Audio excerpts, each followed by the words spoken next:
शब्द सुनते ही मन मस्तिष्क में बस एक ही चित्र घूमने लगता है। चारों तरफ बस पानी ही पानी, पानी जो वास्तव में मानव के लिए जीवनदायिनी व प्राणदायिनी है। मगर उस वक्त ऐसा लगता है मानो ये पानी सब कुछ निगल जाना चाहता है, चाहे वह खेतों में खड़ी फसलें हों या इंसान व जानवरों का जीवन।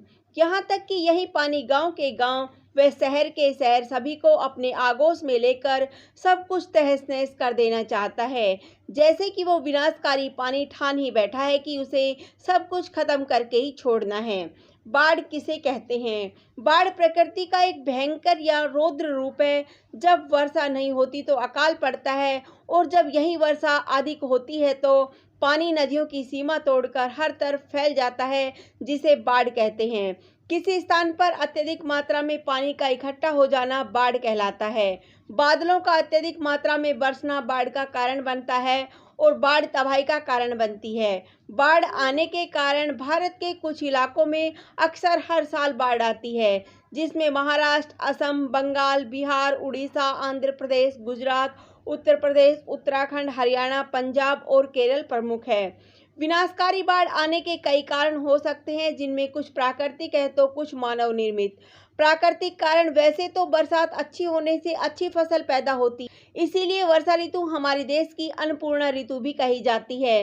पर कभी कभी अतिवृष्टि वर्षा से नदियों में बाढ़ आ जाती है।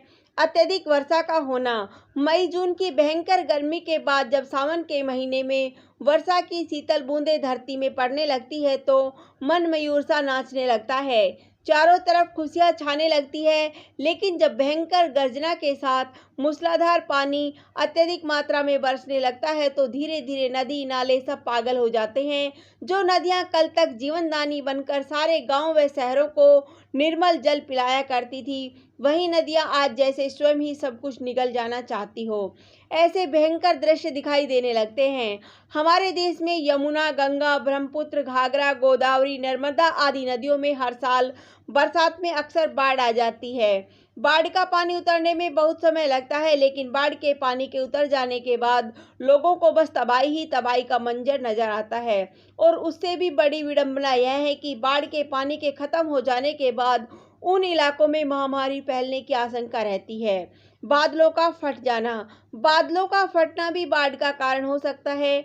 कभी कभी अचानक किसी जगह पर बादल फट जाते हैं, जिसकी वजह से एक स्थान पर अत्यधिक वर्षा हो जाती है, और उस बारिश के पानी का बहाव व शक्ति इतनी प्रबल होती है कि वह अपने साथ सब कुछ बहा ले जाती है, इंसान, मकान, पेड़ पौधे, जमीन आदि।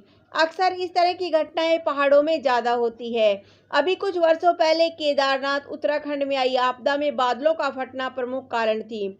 समुद्र के पानी के स्तर का बढ़ जाना, समुद्र के पानी के जल स्तर में बढ़ोतरी भी समुद्र के किनारे बसे इलाकों में बाढ़ का कारण हो सकता है। बर्फ के चट्टानों का पिघल जाना, हरे भरे पेड़ों की कटाई, हर दिन कम होते जंगलों के कारण धरती के तापमान में अचानक बढ़ोतरी हो गई, और जिसका दुष्प्रभाव ग्लेशियरों के पिघलने के रूप में सामने आने लगा है। अधिक तापमान के कारण ये ग्लेशियर पिघलने लगे हैं, जिससे नदियों व समुद्रों का जल स्तर अचानक बढ़ जाता है, और यह भी बाढ़ का कारण बनते जा रहे हैं। समुद्रों में तूफान या सुनामी के आने से कभी कभी समुद्र के अंदर कुछ हलचल पैदा हो जाती है, जिसके कारण भयंकर तूफान या सुनामी आ जाती है, और समंदर का पानी समंदर की सीमाओं को तोड़कर बाहर निकलने लगता है, जो भयंकर त्रासदी का कारण बनता है। समुद्र में सुनामी आने का एक कारण समुद्र में भूकंप का आना भी हो सकता है। मानव निर्मित कारण, बाढ़ हर जगह अलग अलग प्रभाव डालती है, कहीं पर अत्यधिक तो कहीं पर कम। इसका प्रभाव पानी के हिसाब से अलग अलग होता है। इसमें कुछ मानव निर्मित कारण भी होते हैं, जो निम्न है।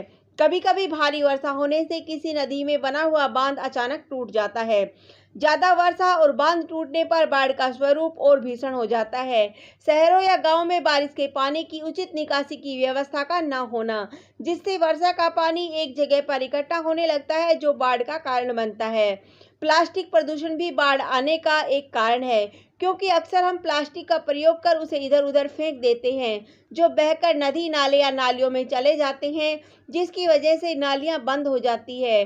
बरसात होने पर इन्हीं नालियों से पानी की निकासी नहीं हो पाती। इस वजह से शहरी इलाकों में पानी भर जाता है, जो बाढ़ का कारण बनता है। बाढ़ से होने वाले नुकसान। बाढ़ जब भी आती है तो हर तरफ अपनी तबाही के निशान छोड़कर ही जाती है। लाखों लोग घर से बेघर हो जाते हैं, सैकड़ों लोग पानी में बह जाते हैं, करोड़ों की चल अचल संपत्ति का नुकसान होता है। गांव के कच्चे मकान गिर जाते हैं, खेतों में खड़ी फसलें बर्बाद हो जाती है। बाढ़ के बाद कुछ बचता है तो बस भीषण तबाही का मंजर। बाढ़ के वक्त पानी का बहाव इतना तेज होता है कि उससे बड़े बड़े पेड़ उखड़कर बहने लगते हैं। बाढ़ का पानी आसपास के गांव तथा शहरों तक फैल जाता है। बाढ़ में फंसे जानवर पानी में बह जाते हैं। बाढ़ से घिरे लोग ऊंचे ऊंचे टीलों या बड़े बड़े वृक्षों में चढ़कर अपनी जान बचाने का प्रयत्न करते हैं। बाढ़ से बचने के लिए लोग सुरक्षित स्थानों का सहारा लेते हैं। ऐसे समय में जान माल का बहुत नुकसान होता है। बाढ़ के आने के बाद अनेक प्रकार के विषैले जीव जंतुओं की उत्पत्ति होती है। अनेक बीमारियां तो मानव जैसे उपहार में आती हैं, जैसे टाइफाइड, डेंगू, मलेरिया आदि। नदी की राक्षसी लहरें, उसका पानी मानव का सब कुछ छीन लेती है। बाढ़ इंसान का जीवन, फसल, पेड़ पौधे जैसे सब कुछ निगल लेती है। सामान की कीमतों में अत्यधिक वृद्धि होती है। सरकार व आमजन को काफी आर्थिक नुकसान उठाना पड़ता है।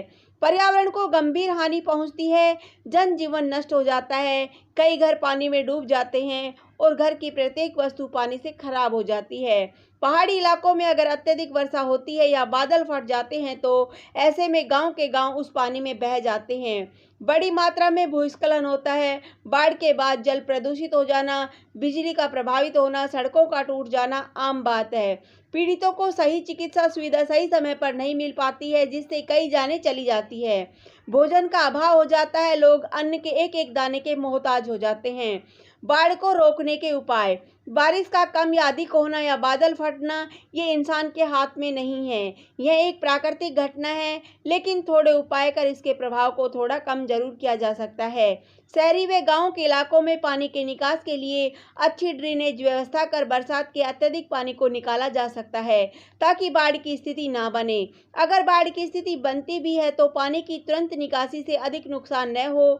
वर्षा काल में अच्छी ड्रेनेज व्यवस्था ही बाढ़ के प्रभाव को कम कर ज्यादा नुकसान से बचा सकती है, और पानी भी एक जगह इकट्ठा नहीं होगा, जिससे महामारी फैलने का खतरा। ऐसे स्थानों या जगह को चिन्हित कर वहां पर बाढ़ बैरियर्स लगाने चाहिए, ताकि वर्षा अधिक होने पर शहरों या गांवों में पानी एकदम न फैल पाए, जिससे लोगों को संभलने या सुरक्षित स्थानों पर जाने का मौका मिल जाएगा। बाढ़ के वक्त सुरक्षा के उपाय। बाढ़ कब आएगी और किस जगह पर आएगी और कितना नुकसान कर जाएगी, यह किसी को पता ही नहीं होता है, और इसका अंदाजा लगाना इंसान के बस की बात भी नहीं है। कभी कभी रेतीले इलाकों या मरुस्थल भूमि पर भी बाढ़ आ जाती है। बाढ़ आने पर कुछ बातों को ध्यान में रखकर अपने जीवन को बचाया जा सकता है। ऐसे जगहों पर जहां बाढ़ आने की संभावना हो, वहां सरकार या स्थानीय प्रशासन द्वारा लोगों को चेतावनी दी जाती है। इस चेतावनी को अनसुना करने के बजाय इस पर अमल करने से सुरक्षित रहा जा सकता है। स्थानीय प्रशासन द्वारा लोगों को सुरक्षित स्थानों पर पहुंचाया जाता है, इसीलिए सतर्क रहकर उसका लाभ उठाया जाना चाहिए। जब कभी अचानक बाढ़ आ जाती है तो और आपको पता नहीं होता है, तो ऐसे में ऊंचाई वाले जगहों पर चले जाना चाहिए। अगर घर से बाहर निकलने की स्थिति ना हो तो घर की छत में जाना चाहिए और मदद के लिए लगातार गुहार लगानी चाहिए। ऐसी जगह पर जहां पर अक्सर बाढ़ की संभावना रहती है, वहां के लोगों को बाढ़ से संबंधित बातों का प्रशिक्षण देना भी अति आवश्यक है। लोगों के पास हेल्पलाइन नंबर होने चाहिए, ताकि वो कठिन समय में सहायता मांग सके। लोगों को बाढ़ के समय में सहायता के लिए सहायता चिन्ह बनाना सिखाना चाहिए, ताकि वो सहायता चिन्हों का प्रयोग कर सहायता मांग सके और मदद करने वाली टीमें या हेलीकॉप्टर द्वारा उन तक मदद पहुंचाई जा सके। ऐसे इलाके जहां पर अक्सर बाढ़ आती है, उन इलाके के लोगों को अपने खाने पीने की पूर्ण व्यवस्था अवश्य कर लेनी चाहिए। मौसम को देखते हुए सावधानियां बरतना अति आवश्यक है। पानी को उबालकर ही पीना चाहिए।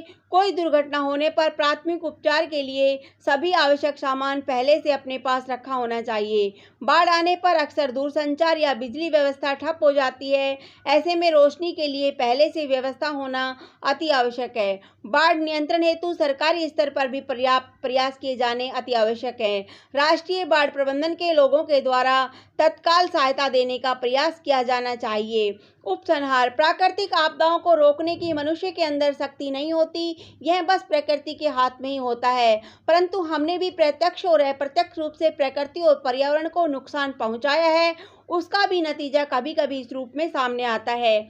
हालांकि यह एक प्राकृतिक घटना है, फिर भी इसमें कहीं न कहीं हमारा भी अप्रत्यक्ष योगदान अवश्य है।